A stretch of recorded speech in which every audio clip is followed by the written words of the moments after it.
Abu Hurairah ரலியல்லாஹு ரிவாயத் செய்கிறார்கள், மா மின் தாவத்தின் யதுஉ பிஹல் அப்து அஃதல் மின், இந்த துஆவை விட மிகச்சிறந்த துஆவை எந்த ஒரு மனிதனும் கேட்க முடியாது. அப்படி ஒரு துஆ, ஒரு மனிதன் கேட்கிற துஆவுல மிகச்சிறந்த துஆ இதான். இதை விட சிறந்த ஒரு துஆவை மனிதனால கேட்க முடியாதுன்னு சொன்னாங்க அபூ ஹுரைரா ரிவாயத் செய்றாங்க. என்ன துஆ? அல்லாஹும்ம இன்னி அஸ்அலுக்கல் முஆஃபாத ஃபித் துன்யா வல் ஆখিরা. எப்படி? சின்ன துஆ. அல்லாஹும்ம இன்னி அஸ்அலுக அல் முஆஃபாத ஃபித் துன்யா வல் ஆখিরা.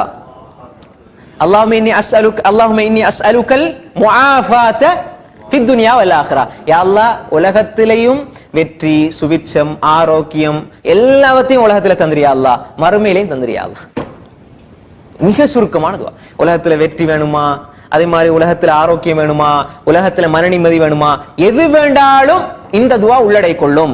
எனவேதான் அல்லாஹும்ம இன்னி அஸ்அலுக்கல் அஃவ, அல்லாஹும்ம இன்னி அஸ்அலுக்கல் முஆஃபாத ஃபித் துன்யா வல் ஆখিরা. இன்னொரு ரிவாயத்துல வருது அல்லாஹும்ம இன்னி அஸ்அலுக்கல் அஃவ வல் ஆஃபியான்னு வருது.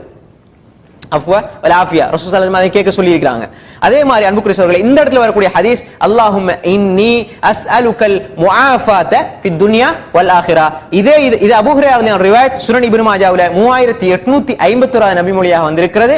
இது சஹீஹான ஹதீஸ். அதே மாதிரி தான் இந்த துஆ முஆத் இப்னு ஜபல் ரிவாயத்தை இமாம் ஷௌகானி ரஹிமஹுல்லாஹ் ஃபத்துர் ரப்பானியுடைய 14 ஜுஸ் 5514 ஆசிரியா பதிவு இருக்கிறார்கள். எப்படின்னா அந்த அல்லாஹும்ம இன்னி அஸ்அலுக்கல் ஆஃபியா, அந்த முஆஃபாத்துக்கு விளக்கம் என்ன? ஆஃபியத ஃபித் துன்யா வல் ஆখিরা. யா அல்லாஹ், உலகத்திலேயும் ஆரோக்கியம் தந்திரு, மறுமையிலே ஆரோக்கியம் தந்திரு. வேற ஒரு ரிவாயத்துல வந்திருக்கு. அப்ப எனவே அல்லாஹும்ம இன்னி அஸ்அலுக்கல் முஆஃபாத்துக்குள்ள அந்த ஆஃபியாவும் வருது. அது முஆத் இப்னு ஜபல் ரிவாயத். ஃபர்ஸ்ட்க்குள்ளது அபூ ஹுரைரா ரிவாயத். எனவே அல்லாஹும்ம இன்னி அஸ்அலுக்கல் முஆஃபாத ஃபித் துன்யா வல் ஆখিরা. இந்த துஆவை நம்ம அடிக்கடி ஓதுவதனால இன்ஷா அல்லாஹ் அன்புக்குரிய சகோதரர்களே எங்களுடைய வாழ்க்கையில் ஆரோக்கியம் கிடைக்கும். இதை விட சிறந்த ஒரு துஆ ஒரு மனிதன் கேட்க முடியாது என்று கூட ரசூல் ஸல்லல்லாஹு அலைஹி வஸல்லம் சொல்லியிருக்கிறார்கள். எனவே